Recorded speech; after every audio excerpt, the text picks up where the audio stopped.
Hello guys, welcome to my YouTube channel. मैं doctor Manoj Yadav. आज हम यहाँ पे डिस्कस करेंगे स्लिप डिस्क के बारे में, या डिस्क बल्ज जिसको बोलते हैं। डिस्क बल्ज किस एज में होता है, किस एज में हो सकता है, डिस्क बल्ज की वजह से क्या क्या प्रॉब्लम्स आ सकती हैं, डिस्क बल्ज की वजह से कहाँ कहाँ पर पेन हो सकता है, डिस्क बल्ज की वजह से कौन कौन सी नस दब सकती है, कौन कौन सी नस कहाँ कहाँ पर आपको अफेक्ट कर सकती है। आज इन्हीं सब चीज़ों के बारे में हम लोग डिस्कस करेंगे।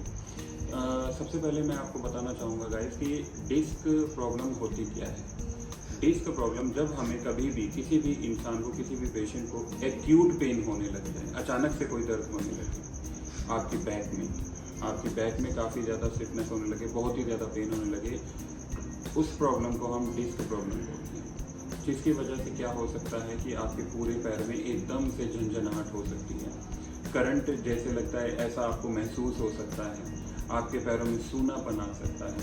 ये वाली सारी दिक्कतें आपको डिस्क प्रॉब्लम की वजह से होती हैं। आपके थाइस के जांघ के अगले हिस्से में पेन हो सकता है, आपके थाइस के पिछले हिस्से में दर्द हो सकता है, आपको पूरे पैर में कहीं पर भी प्रॉब्लम आ सकती है, भारीपन हो सकता है। इस वजह से डिस्क प्रॉब्लम बढ़ जाती है। अब मेनली डिस्क प्रॉब्लम होता क्या है, कहाँ कहाँ पे ये आपको दिक्कत दे सकती है, किस किस वजह से ये वाली दिक्कत बढ़ सकती है। मैं आपको बताना चाहूँगा गाइस कि डिस्क प्रॉब्लम अगर आपको पैर के नीचे प्रॉब्लम हो रही है तो इसका मतलब S1 आपकी कंप्रेस हो चुकी है। अगर आपको घुटने में कोई लचक महसूस हो रहा है या फिर पेन हो रहा है तो इसका मतलब L3 डिस्क कंप्रेशन हो चुका है, आपको नर्व कंप्रेशन हो चुका है, जिस वजह से आपको पूरे पैर में सूनापन भी आ सकता है, आपके अंगूठे की तरफ भी दर्द जा सकता है, आपको एड़ी के नीचे से भी दर्द आ सकता है, कहीं से भी दर्द आ सकता है। अब क्या होता है कि किसी पेशेंट को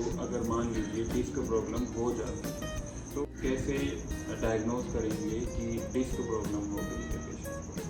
डायग्नोज के तरीके पर अगर हम लोग आते हैं तो गाइस की इसमें कई पेशेंट मेरे पास आते हैं जो मुझे बोलते हैं कि हमने एक्सरा करवा लिया है, आप एक्सरा हमारा चेक कर लीजिए, एक्सरे में देख लीजिए कि कहाँ से हमारी नस दबी हुई है। तो यहाँ पे मैं एक बात आपको कहना चाहूँगा कि कभी भी डिस्क प्रॉब्लम में जो नस दबती है वो एक्सरे में क्लियर नहीं हो पाती है। अगर आपको डिस्क प्रॉब्लम को चेक करना है कि नस कहाँ से दबी हुई है तो क्लियर इसका MRI स्कैन ही एक सोल्यूशन है। MRI स्कैन आप करवाएंगे, उसमें हमें क्लियर पता चल जाता है कि कौन सी नस किस जगह से दबी हुई है। और किस जगह से कौन सी नस दबी हुई है हमें इस चीज़ के बारे में पता चल जाए तो एक चीज़ और होती है कि हमें इलाज करने में आसानी हो जाती है। जब इलाज करने में आसानी होगी तो कई पेशेंट ऐसे होते हैं कि 10 से 15 दिनों में बिल्कुल ठीक हो जाते हैं, उन्हें किसी भी तरीके की कोई ऑपरेट की ज़रूरत नहीं पड़ती है। डिस्क प्रॉब्लम में कई पेशेंट बोले जाते हैं कि कई पेशेंट बताते हैं कि हमें तो ऑपरेशन बताया हुआ है, ऑपरेशन ही होगा। ऐसा कोई ज़रूरी नहीं है गाइस कि आपको ऑपरेशन ही करवाना पड़ेगा। ऑपरेशन करवाना एकमात्र ट्रीटमेंट नहीं है।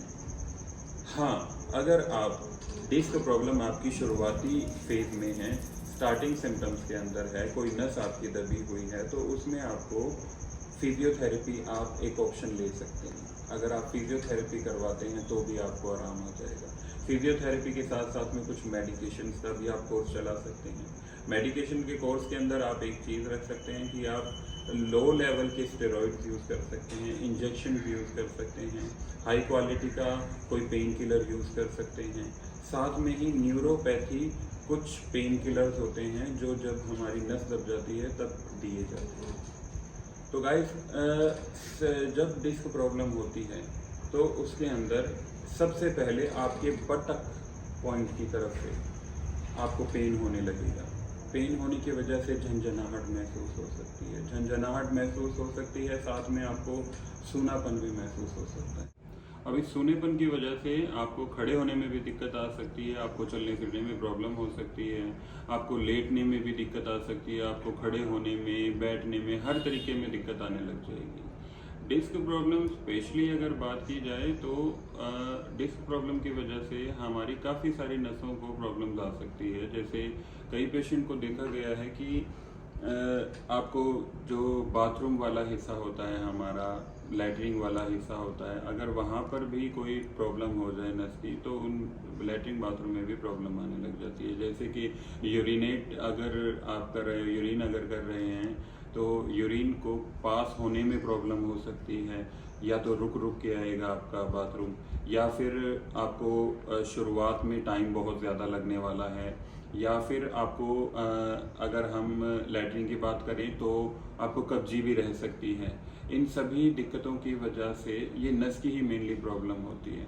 आपका जांघ का आगे वाला हिस्सा जो हमारी थाइज होती हैं, वो आगे वाले हिस्से में काफ़ी ज़्यादा प्रॉब्लम्स आने लग जाएंगे। आपको सूनापन आ सकता है, आपको जकड़न हो सकती है। डिस्क प्रॉब्लम की वजह से जो एक्यूट पेन होता है, उस एक्यूट पेन की वजह से आपको पूरे पैर में, पूरे बैक में जकड़न आ सकती है। ये जकड़न रहेगी तो थोड़ी देर के लिए, लेकिन उसके बाद में ये जकड़न निकल जाती है। थोड़ी देर में रहने के बाद में जकड़न तो निकल जाती है, पर पेन एज इट इज़ रहने लग जाता है। धीरे धीरे ये पेन होने लग जाता है।